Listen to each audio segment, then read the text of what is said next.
এটা হচ্ছে কি, দেখুন কারুর স্ত্রী, আমাকে এখানে দুটো জিনিস ভাবতে হবে। স্ত্রী করছেন, স্ত্রীর চার্ট ভাবতে হবে। স্ত্রীর চার্টটা কি হয় দেখবেন, সপ্তম আর মানে ষষ্ঠের যদি একটা কনজাংশন চলে আসে, তিনি ঋণ করছেন আবার তিনি ঋণ দিচ্ছেন।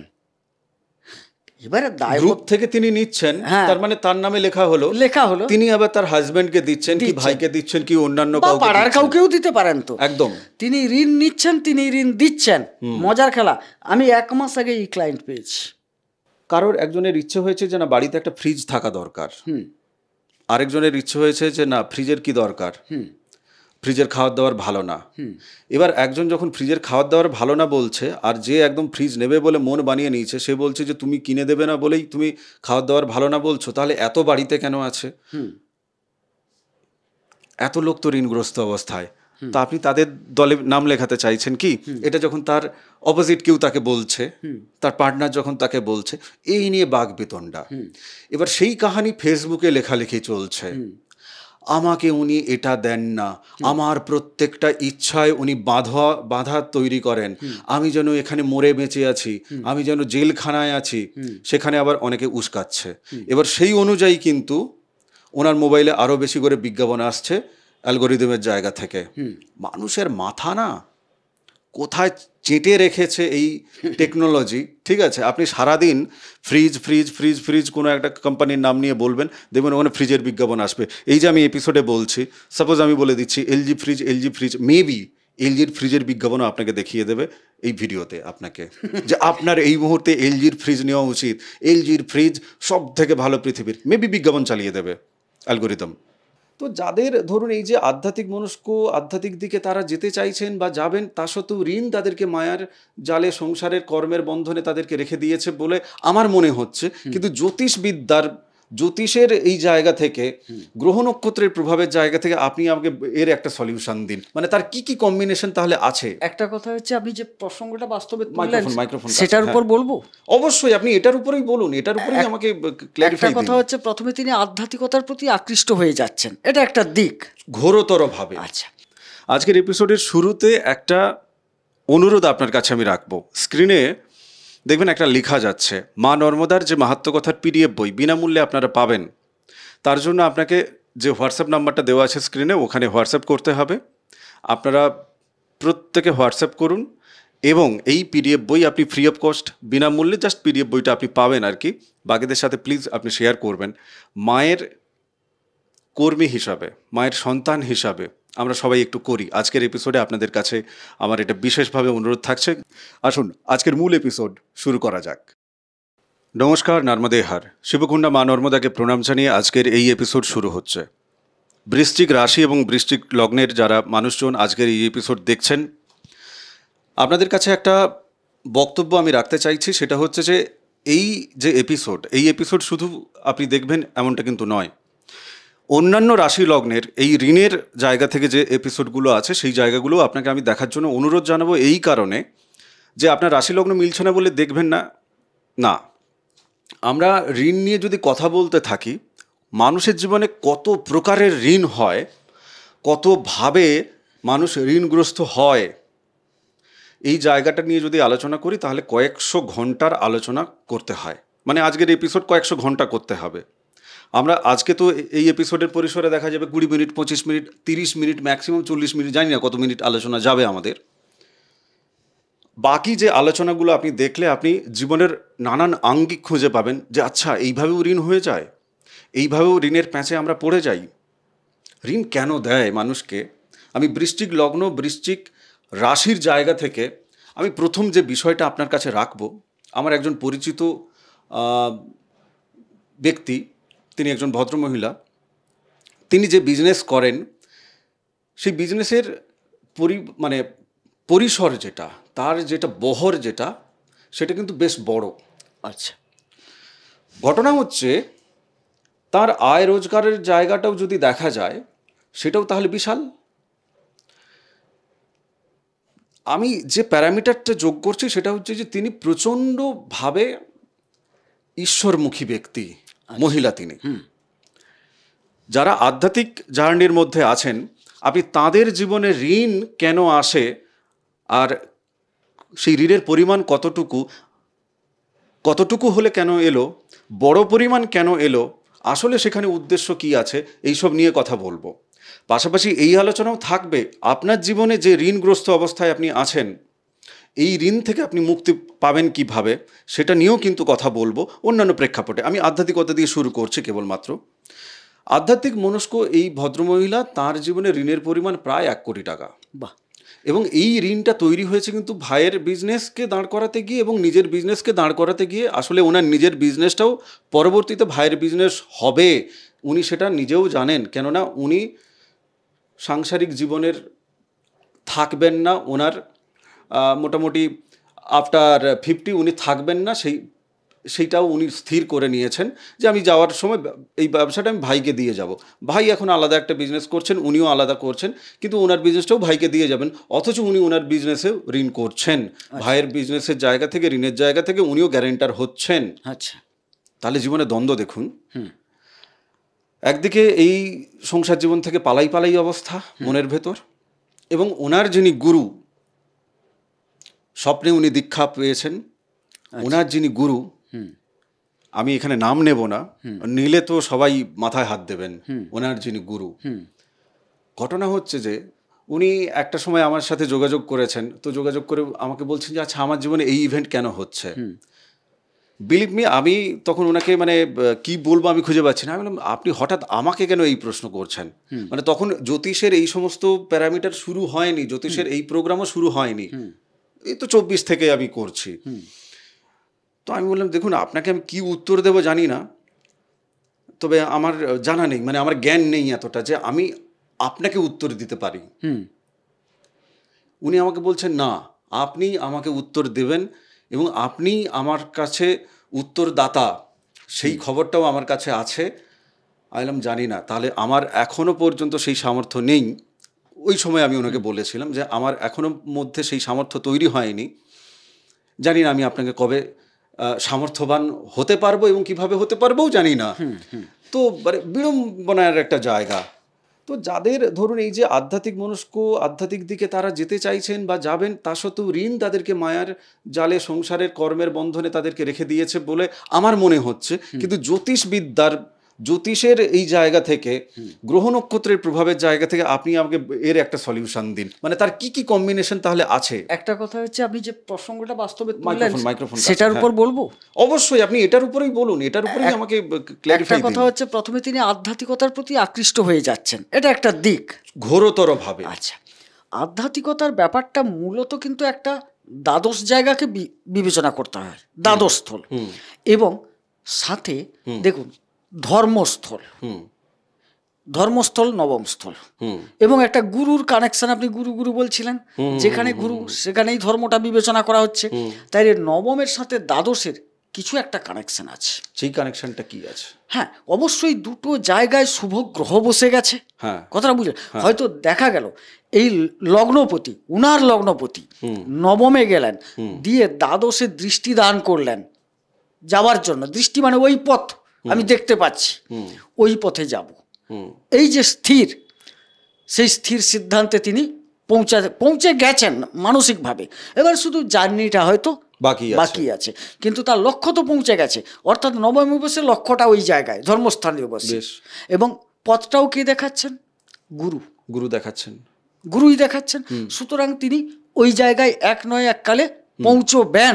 এবং যেহেতু তার লগ্নপতি গিয়ে ওই জায়গায় বসলো এবং দৃষ্টিটা দ্বাদশের দিল, তার শরীর এবং মন, যদি আমরা লগ্ন রাশি ধরে আলোচনা করছি, এককালে এই ধর্মীয় ভাবের জন্য, এই মোক্ষের জন্য তিনি কিন্তু ব্যয় করবেন। কিন্তু আজ তো তার জীবন ধর্মীয় কারণেও যতটা না ঋণ হয়েছে, 1 কোটি টাকা তো তিনি আর ধর্মীয় কারণে ঋণগ্রস্ত হয়ে পড়েননি। না। তাহলে এই যে ব্যবসায়িক জায়গা থেকে যে তিনি ঋণগ্রস্ত হয়েছেন, তার হিসাব আপনার জ্যোতিষবিদ্যা কি বলছে? এবারে সম্পর্কটা কি? ভাইয়ের জন্য বললেন তো, কারণ নিজের বিজনেসের জন্য এবং ভাইয়ের বিজনেসের জন্য। এবারে সপ্তম স্থল হচ্ছে নিজ বিজনেস, আর তৃতীয় ঘর হচ্ছে ভাই। এবারে ভাইয়ের সাথে যদি ষষ্ঠের কোনো কানেকশন আসে, অর্থাৎ তৃতীয় ষষ্ঠের কোনো কানেকশন আসে, তাইলে ভাইয়ের জন্য ঋণ হবে। মানে কি গ্রহ সন্নিবেশ আছে? হ্যাঁ, এখানে দেখুন নেচারালি দেখছি শনির সাথে মঙ্গলের সংযোগ, মানে এর ক্ষেত্রে আবার মঙ্গল হচ্ছেন বৃশ্চিকের অধিপতি, তিনিই ঋণ কারক গ্রহ ওনার, বৃশ্চিক রাশি বৃশ্চিক লগ্ন সাপেক্ষে। ঠিক। অতএব সেই জায়গায় তৃতীয়ের উপস্থিতি হওয়ার জন্য নিজের জন্য ঋণ করছেন না, ভাইয়ের জন্য করছেন। আর একটা ব্যবসার জন্য যেটা করছেন নিজের, সেটা সপ্তমের কানেকশন। সপ্তম ষষ্ঠের কানেকশন যদি আসে অশুভভাবে, ঋণটা মনে করবেন আপনি যাই করুন অশুভ, ঋণ আবার শুভ হয়। কিরকম ঋণ? যদি এই ঋণ কানেকশনটা কোনো কারণে 11th হাউসের সাথে ক্ষেত্র বিনিময় সিংহাসন যোগে আবদ্ধ হয়, সেই ঋণ থেকে তিনি কিন্তু প্রফিট পাবেন, লাভ পাবেন প্রচুর। ঋণ করেছেন, কিন্তু ঋণ করে সবাই আর ক্ষতিগ্রস্ত হয়ে যায় না। ইয়েস, একদম তাই। ঋণ করে তো অনেকে দাঁড়িয়ে গেছে, বিজনেস আরো বড় হয়েছে, আরো ডেভেলপ হয়েছে। হয়েছে তো। একাদশের সাথে ষষ্ঠের, শুধু ষষ্ঠ গিয়ে একাদশে পৌঁছে গেলেও এই প্রফিট নেই, আবার একাদশে এসে ষষ্ঠে গিয়ে পৌঁছে গেলে না, দুটোকে ক্ষেত্র বিনিময় সিংহাসন যোগে পরিণত হতে হবে, একজন গেলে হবে না কিন্তু এতটা। তখনই কিন্তু ঋণ করলেন, বিজনেস করলেন, সপ্তমের সাথে একটা কানেকশন তার দরকার, বিজনেস করলেন এবং সেখান থেকে তিনি বিরাট জায়গায় পৌঁছালেন। আরও যদি তার থেকে পঞ্চম কানেকশন পেয়ে যায়, তাইলে ওই ঋণ তাকে একটা প্রতিষ্ঠার জায়গায় দাঁড় করিয়ে দেবে, সফলতার জায়গা পঞ্চম। তো কানেকশনটা কার কত দূর সেটা দেখতে হবে, কত গভীরে কানেকশন যাচ্ছে দেখতে হবে। আমি আরেকটা উদাহরণ দিই আপনাকে, এই উদাহরণ নয়, এ তো ভাই বাস্তবে ঘটছে এই সব জিনিসপত্র। দেখবেন সরকারিভাবে সেলফ হেল্প গ্রুপ নামে বেশ কিছু মহিলাদেরকে নিয়ে গ্রুপ করা আছে, 4 জন মহিলা একসাথে গ্রুপ তৈরি করতে পারে। তাদেরকে কিছু প্রোডাক্ট কিছু প্রডিউস করার জন্য তাদেরকে কিন্তু একটা 10,000 টাকা 12,000 টাকা এইরকম সরকার থেকে টোকেন মানি দেওয়া হয়েছিল এবং দেওয়া হয়ও বটে। আচ্ছা, সেখান থেকে কোনো প্রোডাক্ট আর তৈরি হয়নি, তারা কিছু প্রডিউস করার জন্য কিছু তৈরি করেননি। ধূপের ব্যবসা হোক, অন্যান্য মানে ওই টাকাতে যা করা যায়, ঠোঙা ব্যবসা হতে পারে, মুখ বিড়ি বাঁধা ইত্যাদি ইত্যাদি হতে পারে, যেমন ধরনের হতে পারে বিজনেস, তারা কিছু বিজনেস করেনি, তারা নিজেরা সুদের কারবারি হয়েছে। হ্যাঁ, বড় মজার জিনিস। সেই টাকা একবার এর হাজব্যান্ড নিয়ে এর হাজব্যান্ডকে দেয়, তাহলে ঘরে তার একটা প্রতিপত্তি হলো, আমি তোমার জন্য ওই 10,000 টাকা এনে দিলাম, আমাদের গ্রুপ থেকে দিয়েছি। আচ্ছা, সেখানে কিন্তু সুদের কারবারি হয়েছে, মানে ঘরে ঘরে সুদের কারবারি চলছে। আমি এই প্রসঙ্গটা নিয়ে এসেছি এই কারণে, একজন মা যখন, তিনি তো তার সন্তানের নিরিখে তাহলে চন্দ্র, আমি বলছি একজন মা যখন তিনি মানে সেই এন্টারপ্রেনিয়র, মানে একটা ফাইন্যান্স বড় কোম্পানি করেছেন, তিনি সুদের কারবার করছেন ইত্যাদি ইত্যাদি, সেসব কথা নয়, কিন্তু তিনি ব্যাংকিং সেক্টরেও নেই, ইনি হচ্ছেন সুদ কারবারি হয়েছেন আর কি। তার চন্দ্র কোথাও থেকে এক্ষেত্রে এফেক্ট হচ্ছে না তো? তার মঙ্গল কোথাও থেকে এক্ষেত্রে এফেক্ট হচ্ছে না তো? মানে তিনি ভাবছেন যে আমি তো গ্রুপ থেকে নিয়ে এসে তোমাকে দিয়েছি, আমি সংসারে যেন সংযোগ করলাম, কোথাও এটা বিয়োগের বাজনা বাজাচ্ছে না তো? এটা হচ্ছে কি, দেখুন কারুর স্ত্রী, আমাকে এখানে দুটো জিনিস ভাবতে হবে, স্ত্রী করছেন, স্ত্রীর চার্ট ভাবতে হবে। স্ত্রীর চার্টটা কি হয় দেখবেন, সপ্তম আর মানে ষষ্ঠের যদি একটা কনজাংশন চলে আসে, তিনি ঋণ করছেন আবার তিনি ঋণ দিচ্ছেন, এবারে গ্রুপ থেকে তিনি নিচ্ছেন, তার মানে তার নামে লেখা হলো, তিনি আবার তার হাজবেন্ডকে দিচ্ছেন, কি ভাইকে দিচ্ছেন, কি অন্যান্য পাড়ার কাউকেও দিতে পারেন তো। একদম, তিনি ঋণ নিচ্ছেন, তিনি ঋণ দিচ্ছেন। মজার খেলা, আমি 1 মাস আগে এই ক্লায়েন্ট পেয়েছি, 1 মাস আগে। না আমাদের ভাগ্য কেন্দ্রের ক্লায়েন্টের গল্প আমরা শোনাবো না, আমি এই জায়গা থেকে জানতে চাই, একই কেস, এই জায়গা থেকে জানতে চাই। ষষ্ঠপতি যখন সপ্তমে আসবে, ঋণ তিনি নিচ্ছেন কোনো করার জন্য, আবার সপ্তমপতি উনার ষষ্ঠে চলে গেছে, ঋণ দিচ্ছেন, ঋণ নিচ্ছেন, ঋণ দিচ্ছেন, একই ব্যক্তি। ধরুন ওনার জন্মছকে যদি এই ইন্ডিকেশন না থাকে যে ভাই তুমি এই ধরনের যদি বিজনেসের মধ্যে ঢুকে পড়ো, তাহলে তোমার কিন্তু অন্য যোগ অ্যাক্টিভ হয়ে যাবে এবং যে যোগ কিন্তু তোমার জীবনে বিয়োগে নিয়ে চলে আসবে। হতে পারে, এটা তো হয়। একটা মানুষের জীবনে দেখবেন পেশাগত জায়গা থেকে, কর্মগত জায়গা থেকে, তার কাছে না মানে রোজগারের জায়গা থেকে, আয়ের জায়গা থেকে স্রোত 2-3 রকম তার জন্ম ছকেই দেওয়া থাকে। মজাদার বিষয় হচ্ছে সে কোন পথ ধরবে। মানে আপনি একজন চোর, আপনি পুলিশ ডিপার্টমেন্টে চাকরি পেয়েছেন, তাহলে আপনি চোরের মাইন্ডসেট বুঝতে পেরে যাচ্ছেন, আপনি চোর পাকড়াচ্ছেন, সেক্ষেত্রে আপনার উর্দি আছে গায়ে, ভাই আপনি ভালো কাজ করছেন, আপনি সরকারি একজন কর্মচারী। একটা চোরকে তখনই পুলিশ ধরতে পারে চোরের মাইন্ডসেট যদি বুঝতে পারে, তাহলে চোরকে ধরতে গেলে চোর হয়ে উঠতে হচ্ছে, তাই না? তো পুলিশ হিসেবে তখন আপনি কিন্তু সুনাম অর্জন করছেন, আপনি তখন কিন্তু সামাজিকভাবে সেই রেসপেক্ট আপনার জীবনে থাকছে। বাট ওই একই প্রকৃতি আপনি উর্দি ছাড়া করছেন, ব্যাপারটা কিরকম হবে না? মানে উর্দি ছাড়া আপনার হাতে একটা বন্দুক আছে আর উর্দি ধারীর হাতে বন্দুক আছে, দুটো জিনিস কিরকম মনে হবে? একটা আইনি, একটা বেআইনি। একটা বেআইনি। হ্যাঁ। তাহলে সেখান থেকে কিন্তু কর্মের যে জায়গাটা, গ্রহগত ছক বলে দিয়েছে যে ভাই তুমি তোমার হাতে বন্দুক আমি দেব। এবার আপনি কোন রাস্তাটা চয়েস করলেন ওই বন্দুকটা নেওয়ার ক্ষেত্রে, উর্দি নাকি উর্দি ছাড়া? তাহলে সেখান থেকেই তো জীবনে জেলের ভেতরেই আসা যাওয়া চলছে, থানার ভেতরেই জেল আছে, কিন্তু জেলের ভেতরে যাকে ঢুকিয়ে রাখা হয়েছে যার উর্দি নেই, সে তার নিজের ইচ্ছায় জেল থেকে যখন বেরোতে পারে না, কিন্তু যার উর্দি আছে সে কিন্তু জেলের দরজাটা খুলে সে যখন তখন জেলের ভেতরেও যেতে পারে, কেননা ওটাই তার অফিস, ওটাই অফিস তার। আমি বৃশ্চিক রাশি বৃশ্চিক লগ্ন সাপেক্ষে এই কথাটা এই কারণেই আমি বলছি, বৃশ্চিক রাশির অধিপতি হচ্ছে মঙ্গল, কেমন?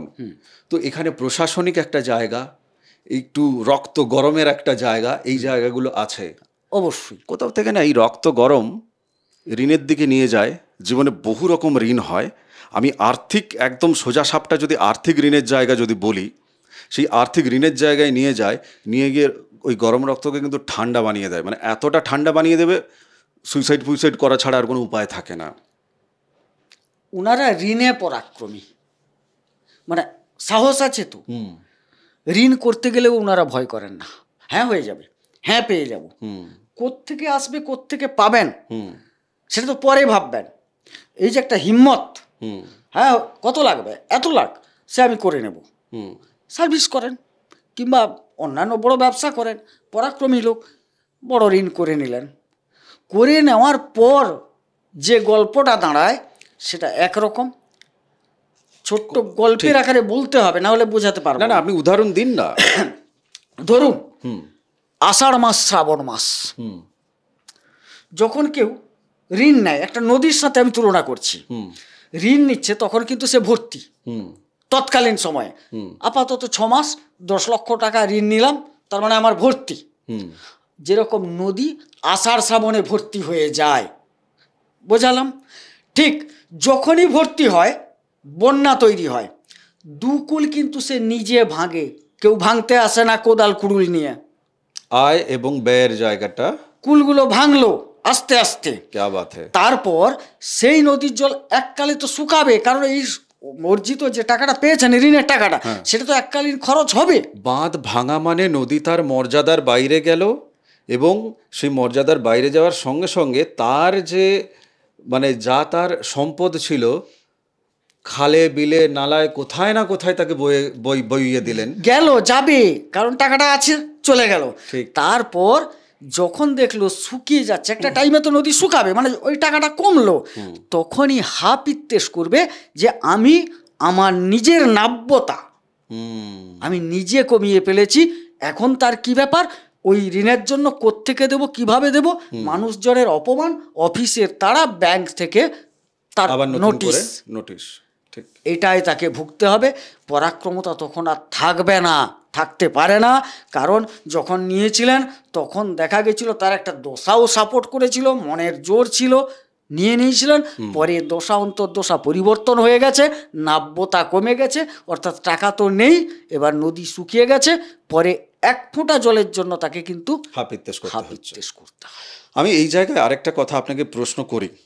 দেখবেন আজকের সময় দাঁড়িয়ে যদি দেখা যায় মানুষের জীবনযাপনের যে অভ্যেস, তার শারীরিক জায়গা থেকে বেশ কিছু রোগ জ্বালা কিন্তু, মানে যেটা বয়সকালের রোগ জ্বালা, সেটা কিন্তু দেখা যাচ্ছে যে 22, 23, 24, 25 বছর বয়সী যারা, তাদেরও কোমরের ব্যথা, হাঁটুর ব্যথা, মানে ভেতর থেকে যেন ইমিউনিটি পাওয়ার কমে যাচ্ছে, শরীর যেন সাথ দিচ্ছে না, বাইরে যতই চকচকে ঝকঝকে থাকুক না কেন, ভেতর থেকে কিন্তু এই সিচুয়েশন দেখা যাচ্ছে। 22, 23, 24, 25-এর মানে 33, 34, 35, 40-এর ভেতরে তো সবারই মোটামুটি এই সিচুয়েশন দেখা যাচ্ছে। এই জায়গাটাতে যারা খুব ভালো মার্কেট করছে, সেটা হচ্ছে যে আপনার বিভিন্ন এই ধরনের হেলথ ইন্স্যুরেন্স যারা কোম্পানি যেগুলো আছে, তারা আবার সব কিছুকে কভার করবে না, তারা সব কিছুকে কভার করে না। বিশেষ বিশেষ কোনো জায়গাগুলোকে তারা কভার করে, আবার যেগুলো খুব মারাত্মক রোগ জ্বালা আছে সেদিকে আবার তারা অনেকে আবার কভার করে না। আমি বলছি, ধরুন আজকের এই এপিসোড যিনি দেখছেন, বৃশ্চিক রাশি বৃশ্চিক লগ্নের মানুষ যারা দেখছেন, বা অন্যান্য রাশি লগ্নের মানুষকেও যেহেতু এই এপিসোড দেখতে বলেছি, ধরুন আমি তাদেরকে এই কথা বলতে পারি কি যে তারা জন্মছক ভাগ্যকেন্দ্রে আমাদেরকে এখানে বিচার করালো। তিনি বললেন যে আপনি আমাকে কেবলমাত্র, আমার একটাই প্রশ্ন, আমি এখন দাঁড়িয়ে আছি ভাই 25 বছর বয়সে, আচ্ছা, আপনি জ্যোতিষী হিসেবে আমাকে পুরো বলে দিতে পারেন কি যে আমার আয়ু ম্যাক্সিমাম একটা সম্ভাব্যতার জায়গা থেকে কত বছর, ধরুন আপনি তাকে বললেন 75 বছর, তাহলে আজ 25 থেকে এই 75 বছর বয়স পর্যন্ত কি কি ভাবে ঋণগ্রস্ত হওয়ার তার যোগ আছে, জাস্ট এইটুকু সে জানতে চাইছে। যদিও এটা বিশাল, কিন্তু কি কিভাবে তার জীবনে ওই ইভেন্টটা আসবে, হবেই হবে, কোথায় আসবে, পাশ কাটিয়ে পালাতে হবে, এবং কি কি মানে সিচুয়েশনটা তার জীবনে আয়ের জায়গাটা তৈরি করে তিনি নিজে প্রতিরোধ করতে পারবেন, তিনি নিজে আগে থেকে তৈরি থাকতে পারবেন, ঋণগ্রস্ততার জায়গাটা তিনি এড়াতে পারবেন। ইয়েস অর নোতে আগে উত্তর দিন, তারপরে ব্যাখ্যা দেব। একদম। এটা যদি আপনি জানতে পারবেন জ্যোতিষবিদ্যার জায়গা থেকে, ভাগ্যকেন্দ্রের জায়গা থেকে জানতে করা যায় একদম। এটাই তো মূল। তাইলে আমরা কিসের জন্য এই খাতা কলম নিয়ে বসছি? একদম তাই। এটাই তো করার জন্য যে আপনার এই বয়সে একটা ঋণ যোগ। তো এবারে প্রশ্ন আসবে, কি কারণে ঋণ যোগ? ঋণ যোগ বললে তো হবে না, যে কি কারণে হতে হবে। তো ঋণ যোগটা দেখা গেল যে আপনার সন্তানের কারণে, কি আপনার শরীর স্বাস্থ্যের কারণে, যে কোনো একটা কারণ তো বেরাবে। কারণ বের করা গেল যে এই কারণে এই বয়সে আপনার ঋণ যোগ। এবারে তো আসছে প্রোটেকশন, আপনি এর থেকে বাঁচার উপায় খুঁজবেন। তখন সেটার প্রতিকার প্রতিবিধান, কিছু আচরণগত দিক সবই আমরা বলে দেবো এখান থেকে, যে এই করুন, এইভাবে চলুন, তাতে ঠিক হবে, করা যায়। দেখুন, শরীর স্বাস্থ্যের জায়গা থেকে ঋণ হয়, মানুষ ঋণগ্রস্ত হতে হয়। হঠাৎ করে কারোর শরীরের খারাপ হয়ে গেছে, বিভিন্ন জায়গায় তাকে পরিষেবা নিতে হচ্ছে, হেলথ মানে জায়গাটা নিতে হচ্ছে, সেদিক থেকে ঋণ হয়। আচ্ছা, ধরুন অনেকের ক্ষেত্রে আমরা দেখি যে, আমি বৃশ্চিক রাশি বৃশ্চিক লগ্নের সাপেক্ষে আপনার কাছে যুক্তি চাইব, কিন্তু ওভারঅল জায়গা থেকে আমি বলছি, বিবাহ করার জন্য অনেকে ঋণ নিচ্ছে। পিতা তিনি ঋণগ্রস্ত হচ্ছেন, কেমন, বা মাতা তিনি ঋণগ্রস্ত হচ্ছেন, বা তার পরিবারের যারা যারা তাকে বিয়ের জন্য ভাই সোনা দায়না গয়না বা ইত্যাদি ইত্যাদি, এই সেই প্যান্ডেল খরচা ইত্যাদি ইত্যাদি ঋণগ্রস্ত হতে হচ্ছে, বা জাতক বা জাতিকা যার নিজের বিয়ে হচ্ছে সেও ঋণগ্রস্ত হচ্ছে। এখান থেকে একটা জিনিস আমি আপনাকে সহজ তো প্রশ্ন করতে শুরু করি, কিন্তু তারপর মনে হয় যে জীবন তো এত সহজ নয়, জীবনে তো সমীকরণগুলো এত সহজ নয় ভাই। ধরুন আমি যাচ্ছি বিয়ে করতে, আমার সপ্তম হাউস খুব ভালো, বাট আমি ওই বিয়ে করতে গিয়ে আমি অফিস স্যালারি অ্যাকাউন্ট থেকে বা আমার বিজনেসের জায়গা থেকে বা বন্ধু বান্ধবদের থেকে আমি অলরেডি প্রায় 1 লাখ টাকার মতো আমি ধার নিয়েছি, কি 25,000 টাকা ধার নিয়েছি, কি 5,000 টাকা ধার নিয়েছি, সামর্থ্য অনুযায়ী যে যার অর্থনৈতিক জায়গায় আপনারা বসে আছেন, আপনি যে অর্থনৈতিক জায়গায় বসে আছেন আর কি, মানে আপনার রোজগারের আয় ব্যয় যেরকম আছে, আপনি সেইখান থেকে ধার দেনা করছেন। মজার ব্যাপার হচ্ছে, এই যে আমি ধার দেনাটা করলাম, এই ধার দেনা আমাকে আরও বেশি দিকে টেনে নিয়ে যাবে কি না, সামাজিক জায়গা থেকে তো আলাদা আলাদা ব্যাপার। আমি চলুন উদাহরণ দিয়েই দিই। ধরুন বিয়ে বাড়ির একটা খরচা হলো, এরপরে বাড়িতে নতুন বউ এসছে কি নতুন জামাই আছে, তাহলে সেদিক থেকে আবার একটা মানে নর্মাল যে খাওয়া দাওয়া চলতো, বাড়িতে আত্মীয় আরও 4-5 দিন 7 দিন 10 দিন আছে, বা নতুন বউ আসার পরে বাড়িতে যে রান্নাবান্নার যে আগে একটা সবজি হতো এখন দেখা যাচ্ছে 2টো সবজি হচ্ছে, ইত্যাদি ইত্যাদি হচ্ছে। ওদিকে পুরুষ মানুষ যে রোজগার করছে, কি মহিলা দুজনেই রোজগার করছে স্বামী স্ত্রী, তাদেরও রোজগারের জায়গাটা কিন্তু খরচ বেড়ে যাচ্ছে। ঠিক আছে, তো এই যে পুরো জিনিসটা যে চলতে শুরু করে, এ আপাত দৃষ্টিতে দেখলে মনে হয় যে হ্যাঁ জীবনে তো এই জায়গাগুলো তো হবেই। আরে ভাই, এগুলো কি এই জন্মছকের ভেতর লুকোনো থাকে? এইখানে এই ঋণ আরো বেশি ঋণের দিকে টেনে নিয়ে যাবে? একদম সোজা কথা, আপনি একদম আমাকে তো দোরগোড়ায় পৌঁছে দিয়েছেন। আমি তো দিচ্ছি তাই। ঘটনা হচ্ছে, আমি বৃশ্চিক রাশির সপ্তম কার অধিকারী? শুক্রের অধিকারী। শুক্রকে একটু স্টাইল, স্টেটাস মেনটেন, একটু ফ্যাশন, ওইটা দেখাতে গেলেন, মানে বিয়েতেও করলেন, পরে 5 দিনও করলেন, নতুন বৌমা আসার পর যে আমার সাধারণ একটু ডাল চচ্চড়ি ভাত হতো সেটা একটু পরিবর্তন হলো। জাতক জাতিকে তিনি নিজেও করছেন। ঠিক। এবারে দেখা গেল সেইটা করতে গিয়ে আরও কিছুটা খরচ বাড়লো। খরচ বাড়া মানেই কি? আপনার এক পা ঋণের দিকে চলে যাচ্ছে। খরচ বেড়ে গেছে মানে আপনার আয় যদি ঠিক না থাকে ঋণের দিকে যেতে হবে। আর আপনি তো একটু পরাক্রমী, সহজে দমেন না, বৃশ্চিক রাশির মানুষ।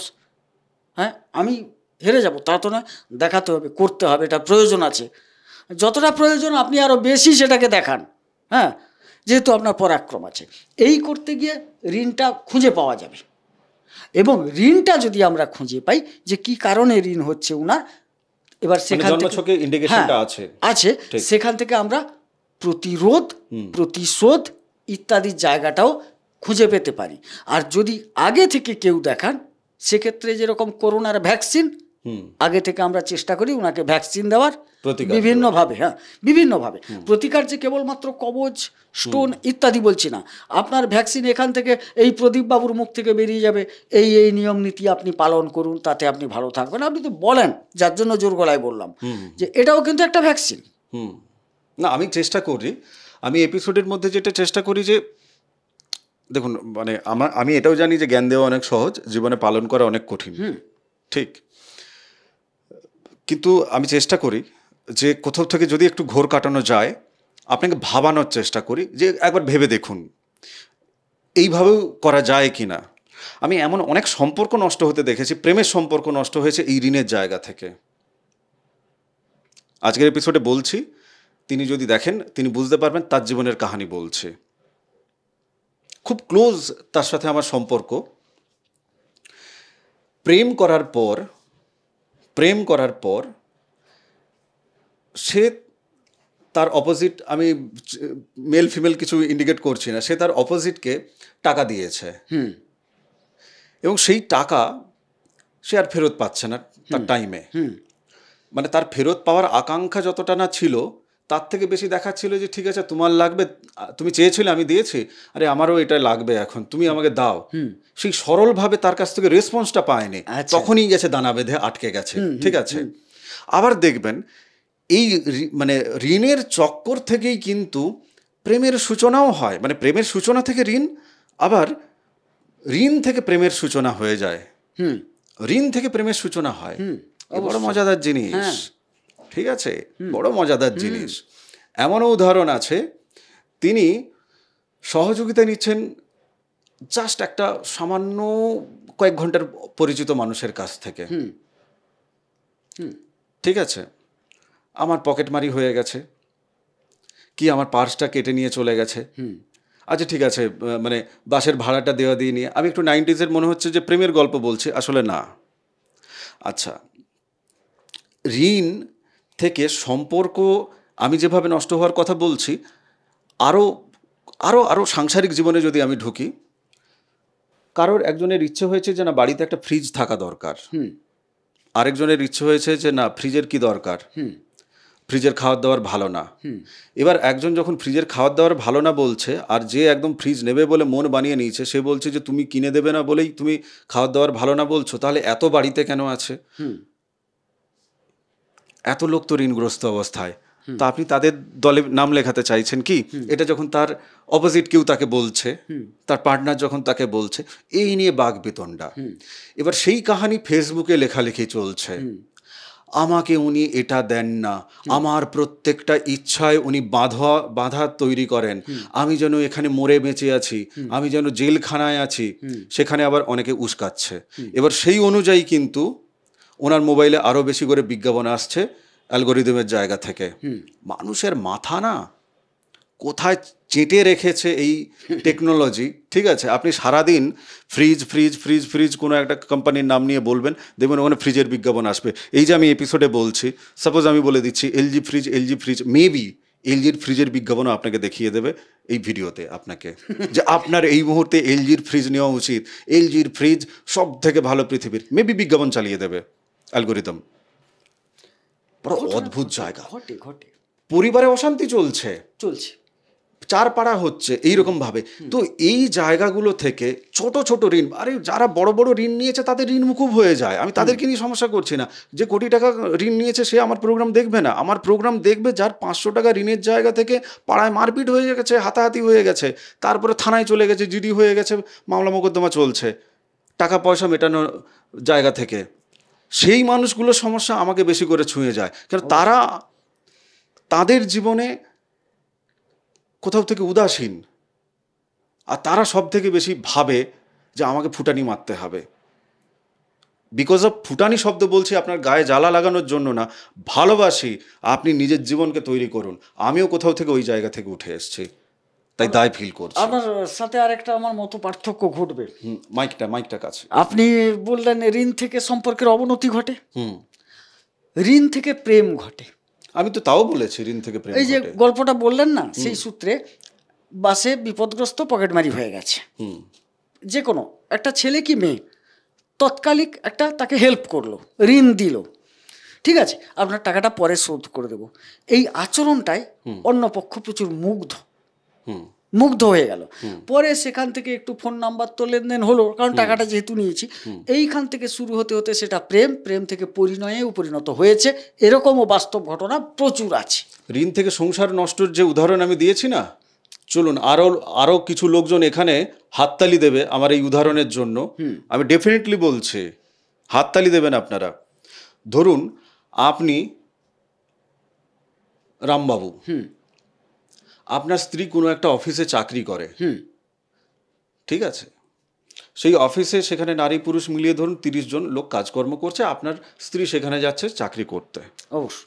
আপনার স্ত্রী আপনাকে কিছু একটা বলেছিল কিনবে বলে, আপনি দেননি পয়সা, সে সেখান থেকে জোগাড় করে নিয়েছে, আচ্ছা, কাউকে না কাউকে গল্প শুনিয়ে, সহানুভূতির জায়গা থেকে কেউ না কেউ টোপ গিলে নিয়েছে। এবার সে যদি স্ত্রী লোক হয় আর পুরুষ লোক হয়, যাই লোক হোক না কেন, তাহলে স্ত্রী লোকের সাথে স্ত্রী লোকের তো ভাই আর মানে সেই প্রেমের জায়গাটা আসছে না, অবৈধ প্রেমের জায়গা তো আসবে না। কিন্তু এক্ষেত্রে যদি আপনার স্ত্রীকে যদি কোনো পুরুষ মানুষ যদি দিল 10,000 টাকা, আর আপনার স্ত্রী ভাবলো যে বাহ আমি পেয়ে গেলাম, পরে পরে আমি একে এখান থেকে শোধ করে দেবো, আর বাড়িতেও আমার জায়গাটাকে বজায় রাখতে পারলাম যে তোমার আমার লাগবে না, আমি ঠিক জোগাড় করে নিতে পারি, আমিই পারি।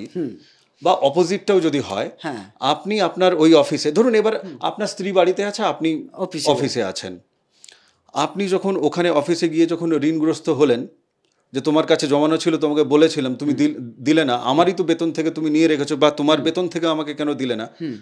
সাংসারিক অশান্তির সূত্রপাত এইভাবেও হয়, হয়, এবং সেখানে তৃতীয় ব্যক্তির আগমন ঘটে।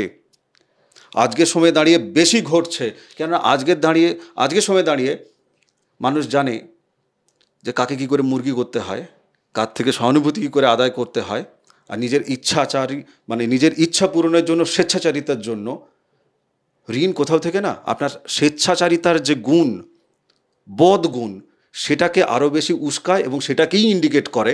বিকজ অফ আপনি ঋণগ্রস্ত হলেন কি করে, এটা কি ভালো গুণ? এটা তো খারাপ। আপনি আয় এবং ব্যয়, প্রয়োজন এবং বিলাসিতার জায়গাটাকে আপনি হিসেব রাখেননি। আনএক্সপেক্টেড সিচুয়েশান হচ্ছে, কেউ ভাই নার্সিংহোমে ভর্তি হয়ে গেছে, বাড়িতে হঠাৎ করে অসুস্থ হয়ে গেছে, কি ছাদ থেকে পড়ে গেছিলো, সেক্ষেত্রে ধার দেনা হলো, সেটা তো ভ্যালিড, সেটাও জ্যোতিষের জায়গা থেকে আপনি জানতে পারবেন, কিন্তু তবুও সেটা ন্যায্য। কিন্তু বাকি যে জায়গাগুলো আছে জীবনের ইভেন্টগুলো, সেগুলো তো অনেক বড় জায়গা, যেগুলো ছোট ছোট ঋণ হয়, সেখান থেকেই কিন্তু মগজমারির জায়গা তৈরি হয়।